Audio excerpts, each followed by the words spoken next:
মাশাল্লাহ মাশাল্লাহ, দেখুন আমাদের এই বেগুন গাছটাতে ঘিওরের বাসার মানে বেগুন শুধু ধরতেই আছে।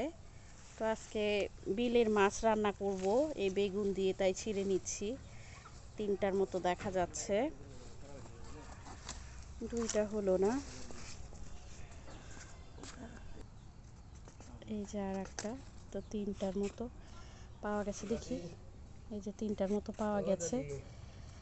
এই তো, ভালো আছেন না ভাই? এই যে বেগুন, হ্যাঁ হ্যাঁ, তাও তো আলহামদুলিল্লাহ যে পাওয়া গেছে গাছের মধ্যে। এই যে গাছ, মার্শাল্লাহ, এখানে আবার ফুলও ধরেছে, এই আবারও ধরবে মনে হয়। কতগুলা কি সুন্দর, মানে একেবারে গত শীত থেকে শুরু করে আমরা এত পরিমাণে বেগুন খেয়েছি এই গাছের, মানে কল্পনাই করা যায় না। এখন আমরা নতুন বাসায় যাব।